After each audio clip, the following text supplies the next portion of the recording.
രാവിലെ തന്നെ നല്ല ഫ്രഷ് കുഞ്ഞൻ ചാള കിട്ടിയിട്ടുണ്ട്. നിങ്ങളുടെ നാട്ടിൽ എങ്ങനെയാണ്? ചാളയെന്ന് തന്നെയല്ലേ? ചിലർ ചാളയെന്നും മത്തിയെന്നൊക്കെ പറയും. അപ്പം നമുക്ക് ഇന്നൊരു സ്പെഷ്യൽ ഉണ്ടാക്കിയാലോ? ഈ മത്തി പറ്റിച്ചത്, ചാള പറ്റിച്ചതെന്നൊക്കെ കേട്ടിട്ടില്ലേ? അതാ പീര പറ്റിച്ചത്. അതാണ് ക്ലിയർ വാക്ക് കേട്ടോ. അപ്പോൾ ഇത് ഞാൻ കുഞ്ഞു ചാള നല്ല വൃത്തിയാക്കി എടുത്തിട്ടുണ്ട്. അതിലേക്ക് ഞാൻ മാങ്ങയും പച്ചമുളകും ഇട്ട് വെച്ചിട്ടുണ്ട്. ഇനി നമുക്ക് ഇടാനൊരു മിക്സ് തയ്യാറാക്കണം. അതിനിതാ ഞാൻ ഒരു ജാറിനകത്ത് കുറച്ച് തേങ്ങ എടുക്കുന്നുണ്ട്. എനിക്ക് ഈ സ്പൂൺ കണക്ക്, കപ്പ് കണക്ക് അങ്ങനെ ഇതിൽ എനിക്ക് പറയാറില്ല കേട്ടോ. എന്നാലും ഇതാ ഒരു 2-3 പിടി തേങ്ങ ഇട്ടിട്ടുണ്ട്. പിന്നെ നല്ല കൊച്ചുള്ളി വൃത്തിയായിട്ട് കഴുകിയത്, പിന്നെ ആവശ്യത്തിന് ഇഞ്ചി. ഇതിൽ നമ്മൾ വെളുത്തുള്ളി ചേർക്കില്ല കേട്ടോ, ഒന്ന് ശ്രദ്ധിക്കണം. ഇനി നമുക്ക് കുറച്ച് മുളക് പൊടി. ഇത് എരിവുള്ള മുളക് പൊടി കേട്ടോ. നമ്മളാകെ പച്ചമുളക് മാത്രമല്ലേ ചേർത്തിട്ടുള്ളൂ. കുറച്ച് എരിവുള്ള മുളക് പൊടി ചേർക്കാം. ഇനി നമുക്കിതെല്ലാം കൂടെ ഒന്ന് ഗ്രൈൻഡ് ചെയ്തെടുക്കാം. ഒത്തിരി അരഞ്ഞു പോകണ്ട, തേങ്ങ അതുപോലെ തന്നെ കിടക്കണം. ഞാൻ കാണിച്ചു തരാമേ, ഞാൻ അരച്ചിട്ട് വരാം. ഇതേ കണ്ടോ, നമ്മുടെ ചമ്മന്തിയുടെയൊക്കെ ഒരു പരുവമില്ലേ, അതുപോലെ അത്രയും മതിയാവും. ഇനി നമ്മൾ ആദ്യം മാങ്ങയും പച്ചമുളകും ഇട്ടില്ലേ, അതിലേക്ക് നമുക്ക് ഈ കൂട്ടും കൂടെ ഇട്ട് കൊടുക്കാം.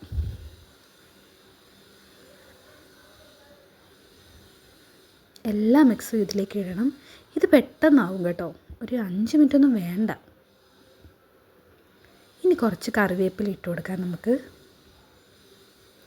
ഇനി നല്ല കല്ലുപ്പാണ്. ഞങ്ങളിവിടെ ഏറെക്കുറെ മിക്ക കറികൾക്കൊക്കെ കല്ലുപ്പ് ചേർക്കാറുണ്ട്. അതിനൊരു പ്രത്യേക രുചിയാണ്. കുറച്ച് വെളിച്ചെണ്ണ, കുറച്ച് മതിയാവും. ഇതിനങ്ങനെ ഒത്തിരി വെളിച്ചെണ്ണ കാര്യങ്ങളൊന്നും വേണ്ട. ഇനി നമുക്കിതെല്ലാം കൂടെ നമ്മുടെ കൈ കൊണ്ട് തന്നെ ഒന്ന് മിക്സ് ചെയ്യാം. ഒത്തിരി അങ്ങ് മിക്സ് ചെയ്യേണ്ട, മീനാണ് പൊടിഞ്ഞു പോവും. അതുകൊണ്ട് നമുക്കൊന്ന് പതുക്കെ മിക്സ് ചെയ്യാം കേട്ടോ. എല്ലാ ഗ്രേവിയും എല്ലായിടത്തും ആവട്ടെ. ചിലരിത് മഞ്ഞ കളറിൽ ചെയ്യാറുണ്ട്. അപ്പോൾ പച്ചമുളക് കൂട്ടിയിട്ടിട്ട് നിങ്ങൾക്ക് വേണമെങ്കിൽ മുളക് പൊടി കുറച്ചിടാം. എന്നാലും മുളക് പൊടി കുറച്ച് ഇടണം കേട്ടോ.